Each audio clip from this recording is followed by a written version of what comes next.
Welcome to dear comrade YouTube channel. ఈ రోజు మనం తెలుసుకోదగిన అధ్యాయం పెట్టుబడిదారీ ఆర్థిక వ్యవస్థ పై మార్క్సిస్టు అవలోకనం, రెండవ భాగం. పెట్టుబడిదారీ వ్యవస్థ అత్యున్నత దశ సామ్రాజ్యవాద వికృత రూపం ఎలా ఉంటుందో ట్రంప్ నాయకత్వాన అమెరికా ఇటీవల కాలంలో చేస్తున్న దాడులు, ఆక్రమణలు, విధ్వంసాలు రుజువు చేస్తున్నాయి. ఇజ్రాయెల్ను ప్రోత్సహించి పాలస్తీనా పై గత కొన్నేళ్లుగా చేస్తున్న దాడులతో జరుగుతున్న మానవ హననం ప్రతి ఒక్కరినీ కదిలిస్తున్నది. అమెరికా అధ్యక్షుడు ప్రపంచంలో అనేక దేశాల్ని భయపెడుతున్న తీరు మనలాంటి అనేక దేశాలతో బలవంతానో, ప్రలోభపెట్టో, మభ్యపెట్టో ఒప్పందాలు చేసుకుంటున్న విధానం మనం చూస్తూ ఉన్నాం. వెనిజులా దేశ అధ్యక్షుడిని వారి అధ్యక్ష భవనంలోకి చొరబడి కిడ్నాప్ చేసి జైల్లో నిర్బంధించిన దురాగతాన్ని ప్రపంచదేశాలు ఖండించాయి. చివరికి ఇరాన్ దేశ అత్యున్నత నాయకుడు అయతొల్లా ఖొమైనీని అంతమొందించటమే కాక తాను ప్రకటించిన వారే దేశ నాయకుడిగా ఉండాలని హుకుం జారీ చేస్తున్నాడు. దీనంతటికి మూలాధారం పెట్టుబడిదారీ విధానం. ఈ విధానంపై మార్క్సిస్టు విశ్లేషణ తెలుసుకుందాం. తదుపరి అంశం, మొదటి భాగంలోని పెట్టుబడిదారీ ఆర్థిక వ్యవస్థ యొక్క విశ్లేషణ కొనసాగింపు. ఆదిమ గిరిజన సమాజంలో ఏమాత్రం మిగులు ఉన్నా దాన్ని ఆ తెగ మొత్తం సమిష్టిగా వినియోగించుకుంటారు. బానిస సమాజంలో బానిసలే యజమాని ఆధీనంలోని ఉత్పత్తి సాధనాలలో భాగం. అందుచేత వారు ఉత్పత్తి చేసే మిగులును ఎవరు స్వంతం చేసుకుంటారు అన్నది వేరే చెప్పనక్కరలేదు. ఫ్యూడల్ సమాజంలో అర్ధబానిస రైతులు తమ మిగులు శ్రమను భూస్వామి భూమిపై చేస్తారు. ఆ శ్రమ ద్వారా అయిన ఉత్పత్తిని భూస్వామి ఎలాంటి చెల్లింపు లేకుండా ఉచితంగా స్వంతం చేసుకుంటాడు. అన్ని సమాజాలలోనూ స్వతంత్ర ఉత్పత్తిదారుడు తన మిగులు ఉత్పత్తిని తానే ఉంచుకోగలుగుతాడు. అయినప్పటికీ అతని నుండి మిగులును కౌలు, పన్నులు రూపంలో ఫ్యూడల్ ప్రభువు వసూలు చేస్తాడు. కాని పెట్టుబడిదారీ సమాజంలో శ్రమ ఎలాంటి బంధనాలు లేకుండా స్వేచ్ఛగా ఉన్నట్లు కనిపిస్తుంది. కాని వాస్తవంలో శ్రమ మారకం స్వేచ్ఛగా జరగదు. శ్రమ చేయడానికి శక్తి తప్ప ఎలాంటి ఉత్పత్తి సాధనాలు లేని వ్యక్తిని పని చేయించడానికి ఎలాంటి గొలుసులు, నిబంధనలతో అవసరం లేదు. వారికి ఉండే స్వేచ్ఛ, ఉత్పత్తి సాధనాలు ఎవరి ఆధీనంలో ఉంటాయో వారికి తమ శ్రమ శక్తిని విక్రయించుకొని వారి ఆధీనంలో పనిచేయడానికి మాత్రమే ఉపయోగపడుతుంది. కార్మికులు తమకు లభించిన వేతనాలను భర్తీ చేయడానికి అవసరమైన సమయం కన్నా ఎక్కువ సమయం పనిచేయించబడతారు. పర్యవసానంగా లభించే అదనపు విలువను పెట్టుబడిదారుడు స్వంతం చేసుకుంటాడు. పెట్టుబడిదారీ ఉత్పత్తి తక్షణ లక్ష్యం లాభాన్ని ఆర్జించడం. పెట్టుబడిదారుని గమ్యం వినియోగపు విలువను ఉత్పత్తి చేయడం కాదు, అదనపు విలువను ఉత్పత్తి చేయడం, ఎక్కువెక్కువ లాభాన్ని ఆర్జించడం మాత్రమే. పెట్టుబడిదారునికి ఆసక్తి కలిగిన అంశం విరామం లేకుండా నిరంతరాయంగా లాభాన్ని ఆర్జించే ప్రక్రియను కొనసాగించడమే. పెట్టుబడిదారీ వ్యవస్థ తనంత తానుగా పునరుత్పత్తి చేసుకునే వ్యవస్థ. అది తనను తాను అంతకంతకు అధిక స్థాయిలో పునరుత్పత్తి చేసుకుంటుంది. ఈ క్రమంలో అది అంతర్గత వైరుధ్యాల మూలంగా నియమిత కాలవ్యవధుల్లో ఆటుపోట్లకు గురవుతుంది. తదుపరి అంశం, పెట్టుబడిదారీ ఆర్థిక వ్యవస్థలో సమాజ స్వరూపం. అయితే ఏ సమాజంలో అయినా ఒక్కటే శుద్ధ ఉత్పత్తి విధానం ఉంటుందని అర్థం కాదు. ప్రపంచంలోని ఆయా దేశాలు, ప్రజలు, ప్రాంతాలు వివిధ అభివృద్ధి దశల్లో ఉంటాయి. ఏదైనా ఒక సమయంలో, ఒక నిర్దిష్ట భౌగోళిక ప్రాంతంలో, ఒక సమాజంలో అసమాన చారిత్రక అభివృద్ధి ఫలితంగా వివిధ ఉత్పత్తి విధానాల్లోని అంశాలు పక్కపక్కనే ఉంటాయి. కాని అన్ని సమాజ స్వరూపాల్లోనూ ఒకేఒక్క ఉత్పత్తి విధానం ఆధిపత్య విధానంగా ఉంటుంది. ఆ ఉత్పత్తి విధానపు సంబంధాలు ఇతర ఉత్పత్తి విధానాలకు స్థాయి, ప్రభావాన్ని నిర్దేశిస్తాయి. ఈ అంశం మార్క్స్ రచించిన గ్రండ్రిస్ నుండి సంగ్రహించబడినది. ఈ సాధారణ కాంతి ఇతర ఉత్పత్తి విధానాలకు వర్ణాలను అద్దుతుంది. వాటి నిర్దిష్టతను సవరిస్తుంది. అదే తనలో రూపుదాల్చిన ప్రతి అంశానికి నిర్దిష్ట సాంద్రతను నిర్దేశిస్తుంది. ఈ అంశం మార్క్స్ రచించిన గ్రండ్రిస్ గ్రంథం పేజీ 106 నుండి 107 నుండి సంగ్రహించబడినది. ఉదాహరణకు భారతదేశంలో పెట్టుబడిదారీ సంబంధాలు ఆధిపత్యం స్థానంలో ఉన్నప్పటికీ, కులం లాంటి ఫ్యూడల్ సమాజంలోని అంశాలు నేటికీ ఎంతో బలంగా కొనసాగుతున్నాయి, ప్రభావం చూపుతున్నాయి. ఫ్యూడల్ దోపిడీ పద్ధతులు ఇప్పటికీ బలంగా ఉండే ప్రాంతాలు ఉన్నాయి. పోడు వ్యవసాయంపై ఆధారపడే గిరిజన సమూహాలున్నాయి. కాలం చెల్లిన ఉత్పత్తి విధానాలలోని అంశాలు నిలిచిపోవడం గురించి మార్క్స్ ఇలా హెచ్చరించాడు. ఆధునికంగా వచ్చిన చెడు అంశాల సరసన పాత ఉత్పత్తి విధానాల నుండి సంక్రమించిన చెడు అంశాలు కూడా మనల్ని పీడిస్తుంటాయి. పాత ఉత్పత్తి విధానం కొనసాగుతున్నప్పుడు దానికి సంబంధించిన సామాజిక, రాజకీయ అంశాలను కూడా వెంటబెట్టుకొని ఉంటుంది. సజీవమైన వాటితోనే కాకుండా చనిపోయిన వాటి నుండి కూడా మనం బాధపడాల్సి వస్తుంది. తదుపరి అంశం వర్గరహిత సమాజం. సోషలిస్టు ఆర్థిక వ్యవస్థ అనగా ఉత్పత్తి సాధనాలు సామాజిక యాజమాన్యంలో ఉంటాయి. ఉత్పత్తి, చలామణి, పంపిణీ ప్రణాళికాబద్ధంగా జరుగుతాయి. సామాజిక ఉత్పత్తి, వ్యక్తిగత స్వాధీనం మధ్య పెట్టుబడిదారీ వ్యవస్థలో ఉండే వైరుధ్యం అంతమవుతుంది. దీనితో పెట్టుబడిదారీ వ్యవస్థలోని అరాచకం అదృశ్యమవుతుంది. అంతర్గతంగా ఆవిర్భవించే సంక్షోభానికి అవకాశం లేకుండా పోతుంది. పూర్తిస్థాయిలో వర్గరహితంగా కమ్యూనిస్టు వ్యవస్థకు ప్రారంభదశ సోషలిస్టు ఆర్థిక వ్యవస్థ. తదుపరి అంశం మానవజాతి శ్రమశక్తి యొక్క ప్రత్యేకత.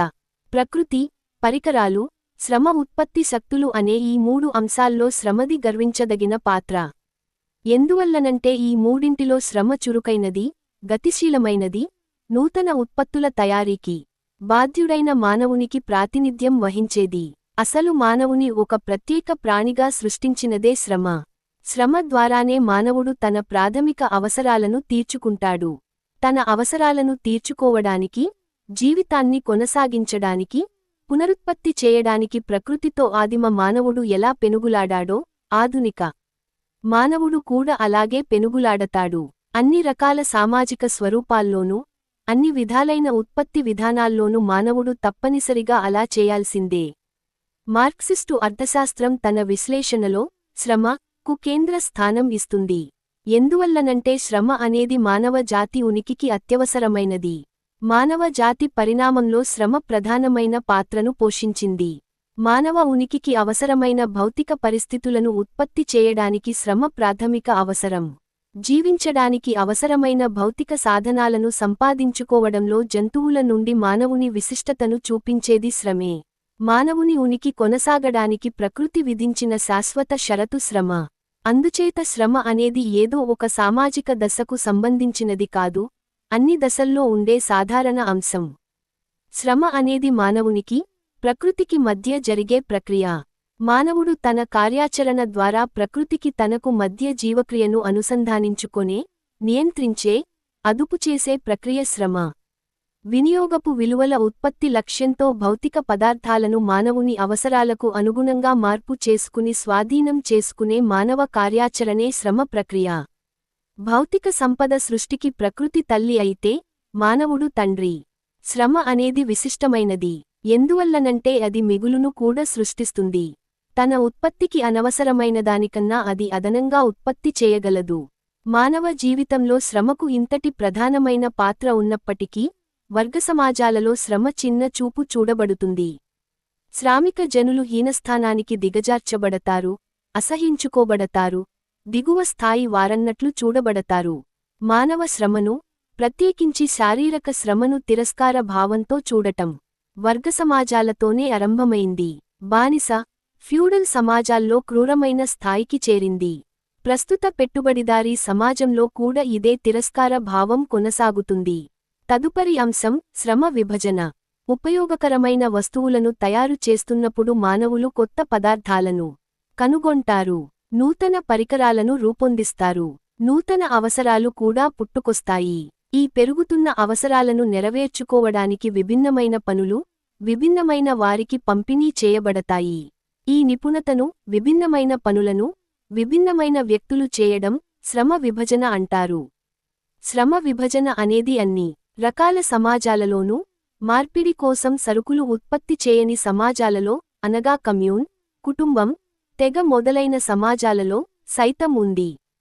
చారిత్రకంగా శ్రమ విభజన అనేది కుటుంబంలో వయస్సును బట్టి, లింగ భేదాన్ని బట్టి వివిధ పనులు, వివిధ వ్యక్తులు చేయడంతో మొదలైంది.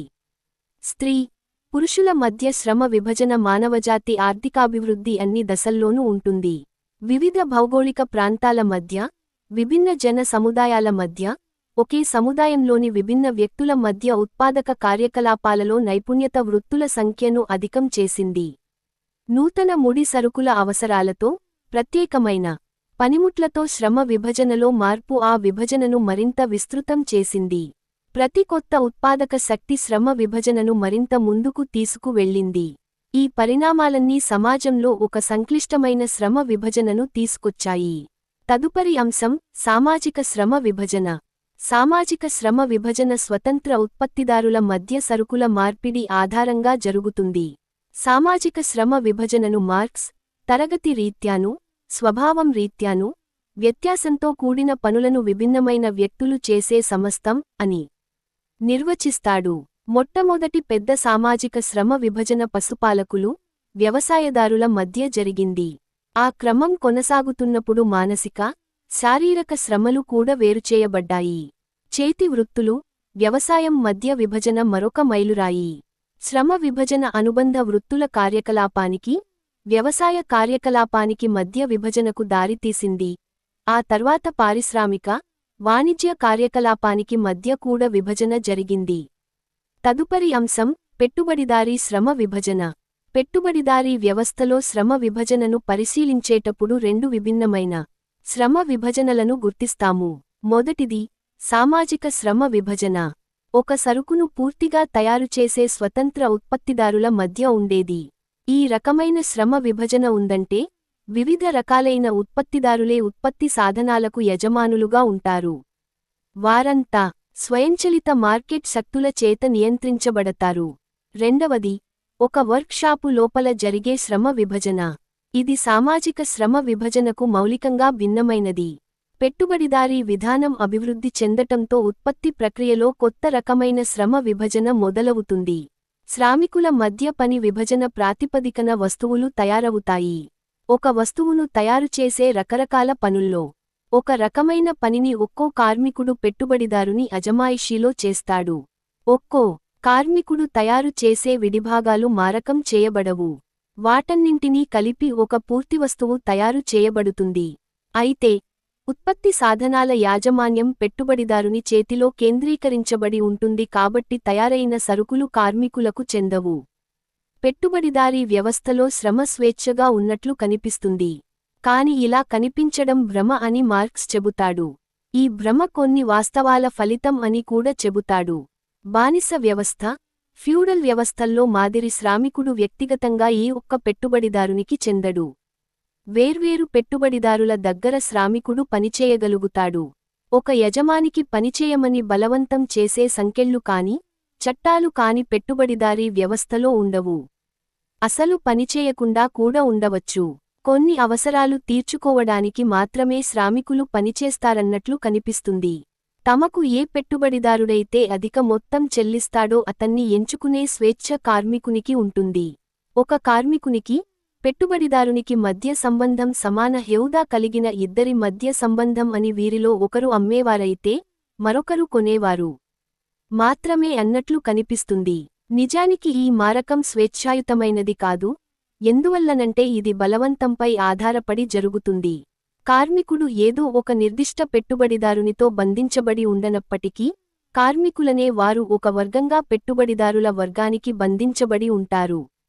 తమ వద్ద ఉత్పత్తి సాధనాలు లేని వ్యక్తులను, కేవలం శ్రమ చేయగలిగిన శక్తి మాత్రమే కలిగిన వారిని పనిచేయించడానికి గొలుసులు, చట్టాలు లాంటి వాటితో బలవంతం చేయవలసిన అవసరం లేదు. వారికి ఉండే స్వేచ్ఛే ఉత్పత్తి సాధనాలు కలిగిన వారికి తమ శ్రమశక్తిని అమ్ముకునేలా చేస్తుంది. అలా వారు తమ శ్రమశక్తిని కొనుగోలు చేసిన వారి ఆధీనంలోకి తమంత తాముగా వెళ్ళిపోతారు. అలా వారి శ్రమశక్తిని కొనుగోలు చేసిన వారు, కార్మికుల చేత అవసరంలేని శ్రమను కూడా పనిదినం కొంత భాగంలో ఒత్తిడి చేసి చేయిస్తారు. నిర్వచనం రీత్యా కార్మికుని వైపు నుండి ఈ శ్రమ అనవసరమైనది, దానికి వారు ఎలాంటి చెల్లింపును పొందరు. అందువల్లనే మార్క్స్ అదనపు శ్రమ అని నిర్వచించాడు. అది ఎంతటి స్వేచ్ఛాయుతమైన ఒప్పందం ఫలితంగా జరిగినట్లు కనిపించినా, సారాంశం రీత్యా అది ఎల్లప్పుడూ బలవంతపు శ్రమగానే ఉంటుంది అని చెబుతాడు. అత్యధిక జనాభా ఉత్పత్తి సాధనాలకు దూరం చేయబడి, అవి అతి కొద్దిమంది వద్ద పోగుపడటమే ఈ చెల్లింపు చేయని శ్రమపైన పెట్టుబడిదారుని పెత్తనానికి మూలం. ఆ రకంగా పెట్టుబడిదారీ సమాజంలో శ్రమ విభజన అరాచకానికి, ఫ్యాక్టరీ నిరంకుశత్వానికి కారణమవుతుంది. కాని పెట్టుబడిదారులు మార్కెట్లో పైకి కనిపించే స్వేచ్ఛ గురించి గొప్పగా చెబుతారు. నిజానికి ఈ స్వేచ్ఛ పెట్టుబడిదారీ సంబంధాలలో ఇమిడియున్న నిరంకుశ స్వభావానికి ముసుగు వేస్తుంది. ఒక పెట్టుబడిదారుడు ఫ్యాక్టరీలో ఎంతో పకడ్బందీగా పని విభజనను రూపొందించి కార్మికులపై నిరంకుశంగా అమలు చేస్తాడు. కాని అదే విధమైన నియంత్రణను సమాజం మొత్తం మీద అమలు చేయమంటే మాత్రం వ్యక్తి స్వేచ్ఛ పేరుతో అభ్యంతరం చెబుతాడు. పెట్టుబడిదారీ విధానపు కపట స్వభావాన్ని ఇది చూపుతుంది. తదుపరి అంశం పెట్టుబడిదారీ ఆర్థిక వ్యవస్థలో మారకం అనగా ఎక్స్చేంజ్ ఆఫ్ కమోడిటీస్. భౌతిక పదార్థపు సామాజిక చలామణికి అనగా ఒక చేతి నుండి మరొక చేతికి మారకము, వాణిజ్యము ప్రాతినిధ్యం వహిస్తాయి.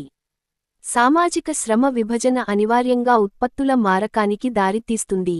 ఒక కొనుగోలుదారు, అమ్మకదారు తాము ఉత్పత్తి చేసిన వస్తువులను మారకం చేసుకునే వాణిజ్యానికి, మార్కెట్ అభివృద్ధికి దారితీస్తుంది. వాణిజ్య అభివృద్ధి పల్లెకు పట్టణానికి మధ్య విభజనను పటిష్టం చేస్తుంది. వాణిజ్యం ఒక దేశం పరిధిలో జరగవచ్చు, లేదా వివిధ దేశాల మధ్య జరగవచ్చు. ఒక దేశం లోపల జరిగే వాణిజ్యాన్ని అంతర్గత, దేశీయ వాణిజ్యం అంటాము. వివిధ దేశాల మధ్య జరిగే వాణిజ్యాన్ని అంతర్జాతీయ వాణిజ్యం అంటాం. ఇప్పటి ప్రపంచీకరణ దశలో ఈ అంతర్జాతీయ వాణిజ్యం భారీగా పెరిగింది. మొదట్లో వస్తువుల మారకం అరుదుగా, అప్పుడప్పుడు అనుకోకుండా జరిగేది. ఉత్పత్తులు లేదా వస్తువులు ఉత్పత్తిదారులే వినియోగించుకున్నప్పుడు అవి మారకం కోసం మార్కెట్లోకి ప్రవేశించవు. ఉత్పత్తిదారుని వద్ద మిగులుగా ఉన్న, లేదా ఉత్పత్తిదారుడు వినియోగించని వస్తువులు మాత్రమే మారకం కోసం వస్తాయి. ఉత్పాదకత, మిగులు అభివృద్ధి చెందితే మారకం అనేది అలవాటుగా, సాధారణంగా మారుతుంది. ఇలా మారకం జరిగే ఉత్పత్తులను మనం సరుకులు అనగా కమోడిటీస్ అని అంటాము. పెట్టుబడిదారీ వ్యవస్థలో వస్తువులు వ్యక్తిగత వినియోగం కోసం ఉత్పత్తి చేయబడవు. అవి మారకం కోసం, మార్కెట్ కోసం ఉత్పత్తి చేయబడతాయి. సరుకుల ఉత్పత్తి పెట్టుబడిదారీ ఉత్పత్తికి ప్రధాన లక్షణంగా మారుతుంది. అందువల్లనే మార్క్స్ తన పెట్టుబడిదారీ వ్యవస్థ అధ్యయనాన్ని సరుకు తో ప్రారంభిస్తాడు. పెట్టుబడిదారీ వ్యవస్థలో ఇమిడి ఉన్న అన్ని వైరుధ్యాలను సరుకు బీజప్రాయంగా వెల్లడిస్తుంది. 4వ అధ్యాయం పెట్టుబడిదారీ ఆర్థిక వ్యవస్థలో కీలకమైన భావనల గురించి తెలుసుకుందాం. పెట్టుబడిదారీ వ్యవస్థను మార్క్సిస్టు దృక్పథంతో అధ్యయనం చేయడానికి 4 కీలక భావనలు అర్థం చేసుకోవడం అవసరం. అవి 1 సరుకు, 2 శ్రమశక్తి, 3 ధనం లేదా డబ్బు, 4 పెట్టుబడి. వాటి గురించి ఇప్పుడు క్లుప్తంగా చెప్పుకుందాం. మొదటి కీలక భావన సరుకు అనగా కమోడిటీ గురించి తెలుసుకుందాం. ఉత్పత్తి అయిన ఉపయోగకరమైన వస్తువులు ఆ సమాజపు సంపదగా ఉంటాయి. ఉపయోగకరమైన వస్తువుల పరిమాణం పెరిగినప్పుడు ఆ సమాజపు భౌతిక సంపద పెరుగుతుంది. ఆ వస్తువులను ఉత్పత్తి చేసినవారు, అతని కుటుంబం, లేదా స్నేహితులే వాటిని ఉపయోగించుకుంటే అవి సరుకులు కావు, కేవలం వినియోగపు విలువలుగానే ఉండిపోతాయి. కాని ఉత్పత్తి లేదా వినియోగపు విలువ మారకం కోసం ఉత్పత్తి చేయబడితే అది సరుకు అవుతుంది. సరుకు అనేది పెట్టుబడిదారీ వ్యవస్థ ఆర్థిక కణం. సరుకు పెట్టుబడిదారీ వ్యవస్థలో సంపద యొక్క రూపంగా ఉంటుంది. పెట్టుబడిదారీ సమాజాలలో సంపద అంటే సరుకులు అపారంగా పోగుపడటం. ఒక ఉత్పత్తి సరుకు కావాలంటే అది మరో ఉత్పత్తితో మారకం జరగాలి. బదిలీ అయినవారికి అది వినియోగపడాలి. పెట్టుబడిదారీ పూర్వ బానిస, ఫ్యూడల్ సమాజాలలో సరుకు ఉన్నప్పటికీ అది ద్వితీయ శ్రేణి పాత్రను మాత్రమే నిర్వహించింది. ఉత్పత్తిలో అధికభాగం వాటిని ఉత్పత్తి చేసినవారే ఉత్పత్తులుగా వినియోగించుకునేవారు. ఉత్పత్తులలో చిన్న భాగం మాత్రమే మారకం జరిగేది. పెట్టుబడిదారీ వ్యవస్థ విస్తరించే కొద్దీ ప్రతి ఉత్పత్తి, వస్తువు, సేవ సరుకుగా మారుతుంది. నయా ఉదారవాద విధానాలు ఆరంభమైన తర్వాత ప్రతిదాన్ని సరుకుగా మార్చడం పెద్ద ఊపందుకున్నది. విద్య, ఆరోగ్యం లాంటి ప్రజా సేవలను కూడా ఈ పరిణామం వదిలిపెట్టలేదు. కాని పెట్టుబడిదారీ వ్యవస్థ విశిష్ట లక్షణం శ్రమను సరుకుగా మార్చడం. ఈ నయా ఉదారవాద విధానాల గురించి చివరి అధ్యాయంలో తెలుసుకుందాం. సరుకుకు సమాజంలో ముసుగుగా పనిచేసే శక్తి బ్రహ్మాండమైనది. సరుకులు ఉత్పత్తిలో ప్రజల మధ్య సంబంధాలు, వస్తువుల మధ్య సంబంధాలుగా కనిపిస్తాయి. మారకంలో పాల్గొనే వ్యక్తుల మధ్య సంబంధాలు మారకం జరుగుతున్న ఉత్పత్తుల మధ్య విలువ సంబంధాలుగా కనిపిస్తాయి.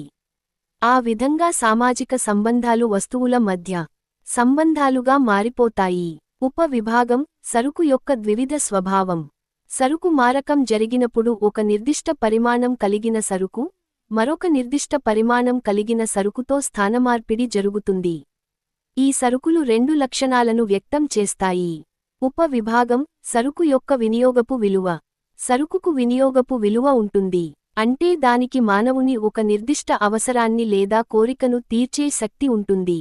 సరుకుకు ఉండే ఉపయోగపు లక్షణం అంతర్గతంగా ఉంటుంది. సరుకుకు బయట అది ఉండజాలదు. ఆ నిర్దిష్ట ఉపయోగితకు కారణమైన శ్రమ గుణాత్మకంగా మాత్రమే లెక్కించబడుతుంది. ఉపవిభాగం సరుకు యొక్క మారకపు విలువ. సరుకుకు మారకపు విలువ ఉంటుంది. వినియోగపు విలువల మారకం జరిగే నిష్పత్తిని మారకం విలువ అంటారు. అది విలువను వ్యక్తీకరించే ఒక రూపం. దాన్ని పరిమాణాత్మకంగా మాత్రమే వ్యక్తం చేయగలం. మారకం విలువ ఒక సరుకు యొక్క అంతర్గత లక్షణంగా కనిపిస్తుంది, కాని అది వాస్తవానికి ఒక సామాజిక సంబంధానికి వ్యక్తీకరణ మాత్రమే. ఉపవిభాగం సరుకు యొక్క విలువ. మార్కెట్లో సరుకులు మారకం కోసం ఒకదానికొకటి ఎదురుపడినప్పుడు ఆ సరుకులను పరిమాణాత్మకంగా చూపడానికి వాటిలో ఉమ్మడిగా ఉండే అంశాన్ని గుర్తించడం ద్వారానే అవి ఏ నిష్పత్తిలో మారకం జరపబడాలో నిర్ణయించబడుతుంది. సరుకులన్నింటిలో ఉండే ఉమ్మడి లక్షణం అవి శ్రమతో ఉత్పత్తి చేయబడినవి కావడమే. సరుకుల్లో ఉండే ఈ ఉమ్మడి లక్షణమే వాటిని విలువలుగా చూపుతుంది. ఒక సరుకు యొక్క విలువ మానవ శ్రమను నైరూప్యంగా వ్యక్తం చేస్తుంది. అది వెచ్చించిన మానవ శ్రమకు సాధారణ రూపం. మారకంలో సరుకులు పోల్చబడినప్పుడు విలువ అనేది ఒక వస్తుగత వాస్తవంగా బయటకు వస్తుంది. అందుచేత విలువ అనేది పూర్తిగా సామాజికపరమైనది. అది రెండు పూర్తిగా విభిన్నమైన శ్రమ ఫలితాల మధ్య సమానంగా ఉండే నిర్దిష్ట సరుకుల్లో ఉండే శ్రమ సామాజిక సమానత్వాన్ని వ్యక్తం చేస్తుంది. అందుచేత అది ఒక నిర్దిష్ట సామాజిక సంబంధం. శ్రమను అది వెచ్చించబడిన కాలాన్ని బట్టి లెక్కించవచ్చు. అయితే ఈ కాలం ఆ నిర్దిష్ట సరుకులో ఉండేది కాదు.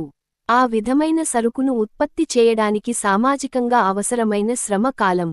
సామాజికంగా అవసరమైన శ్రమ కాలం అంటే ఆ వస్తువును సాధారణ ఉత్పత్తి పరిస్థితుల్లో సగటు నైపుణ్యంతో ఆ కాలంలో ఉండే శ్రమ తీవ్రతతో ఉత్పత్తి చేయడానికి అవసరమైన శ్రమ కాలం.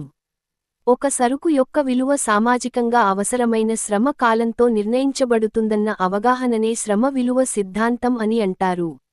ఉపవిభాగం సరుకు యొక్క శ్రమ విలువ సిద్ధాంతం. శ్రమ విలువ సిద్ధాంతం ప్రకారం ఒక సరుకు విలువ దాన్ని ఉత్పత్తి చేయడానికి పట్టిన శ్రమ కాలం చేత నిర్ణయించబడుతుంది. బూర్జువా అర్థశాస్త్రం ఒక వస్తువు విలువ దాని ఉపయోగిత బట్టి నిర్ణయించబడుతుంది అని చెబుతుంది.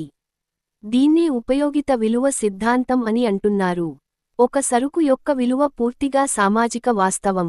ఎందువల్లనంటే సరుకు విలువ రూపాన్ని సంతరించుకునేది మారకం జరిగే క్రమంలో మాత్రమే. మారకం అనేది ఒక అమ్మకందారునికి కొనుగోలుదారునికి మధ్య జరిగే సామాజిక చర్య. అంతేకాదు, విలువ అనేది వ్యక్తమయ్యేది ఒక సరుకు మరో సరుకు మధ్య సామాజిక సంబంధంలో మాత్రమే. సరుకులు ఒక దానికి మరొకటి మారకంలో ఎదురుపడినప్పుడు విలువ అనేది మారకం విలువగా వ్యక్తమవుతుంది. అంతేకాదు, మారకం విలువ ఏ సరుకుకు సంబంధం లేకుండానే డబ్బు రూపంలో స్వతంత్ర ఉనికిని సంతరించుకుంటుంది. ఒక సరుకు ఎంత పరిమాణం డబ్బుతో కొనబడుతుంది, అమ్మబడుతుంది అనేది ఆ సరుకు ధర.